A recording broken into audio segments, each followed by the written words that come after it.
Salut à tous, les mordus d'actu et les amoureux du dodo frit. Bienvenue sur Maurice TV, votre chaîne préférée, enfin, la seule qui vous dit tout haut ce que vous murmurez tout bas en faisant la queue à la banque.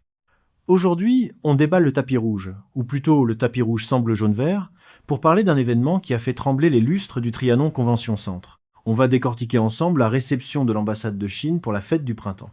Au programme de ce reportage piquant, comment nos leaders politiques, d'ordinaire si occupés à se chamailler, se sont retrouvés soudainement très unis devant un buffet de nems gratuit.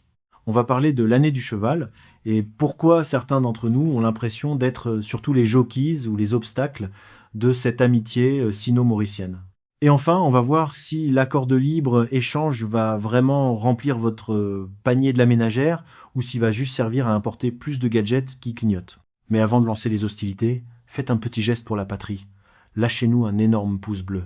Ça coûte pas une roupie, contrairement au prix du gingembre en ce moment, et ça aide énormément la chaîne.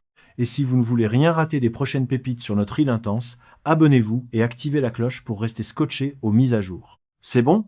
Vous avez cliqué? Alors, attachez vos ceintures, on décolle pour le pays où le riz est importé, mais les promesses sont locales. C'est parti! C'est dans l'ambiance feutrée, climatisée et légèrement surréaliste du Trianon Convention Centre que s'est jouée cette semaine une pièce de théâtre diplomatique de haut vol. Officiellement, on célébrait la fête du printemps. Officieusement, on célébrait surtout le fait que Maurice est en train de devenir petit à petit une province tropicale de Pékin, le tout sous l'œil attendri de notre sainte trinité politique. Un casting 5 étoiles pour un buffet gratuit. Rarement on aura vu une telle concentration de pouvoir dans une même salle. Le président d'Aram Gokul était là, arborant son plus beau sourire de protocole. À ses côtés, le Premier ministre Navin Ramgoolam et son inséparable Deputy Prime Minister Paul Bérengère. Voir ces deux-là ensemble, c'est un peu comme regarder un vieux couple qui se dispute l'héritage, mais qui sourit pour la photo de famille parce que l'oncle riche vient de sortir le chéquier. Autour d'eux, une nuée de diplomates et d'hommes d'affaires dont le régime alimentaire semble exclusivement composé de petits fours et de promesses de croissance à 2 chiffres. L'accord de libre, échange, le win-win, surtout pour Win. L'ambassadrice de Chine, Shifang Wang, a pris la parole avec l'assurance de celle qui sait qu'elle détient les clés de notre futur porte-monnaie. Elle a vanté les 54 ans de relation, mais surtout l'accord de libre-échange. Exemple concret de la vie actuelle, sur le papier, c'est magnifique. On nous promet que nos produits locaux vont envahir le marché chinois. Imaginez 4 milliards de Chinois se réveillant avec une envie soudaine de piment crasé ou de sucre de canne mauricien.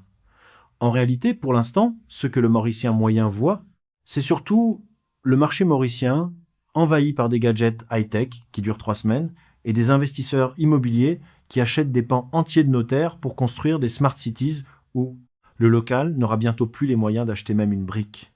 Le paillasson, le portail vers l'Afrique. L'ambassadrice a été claire, Maurice doit être le portail vers le continent africain.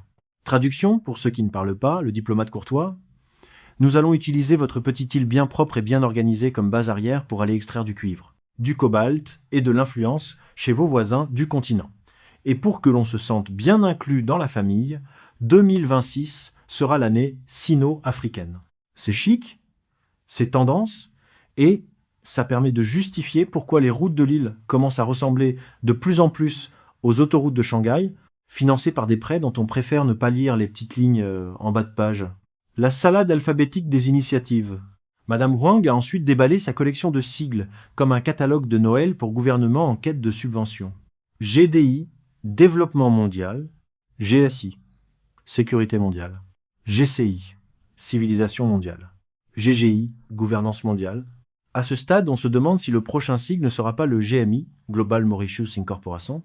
Le message est limpide. La Chine ne veut pas seulement nous vendre des téléphones, elle veut nous vendre un modèle de société clé en main. 2026, l'année du cheval ou du cavalier. Pour finir en beauté, le docteur Shifang Wang nous a rappelé que 2026 est l'année du cheval, symbole de vitesse. Elle a cité l'idiome Ma Dao Sheng Gong, le succès arrive avec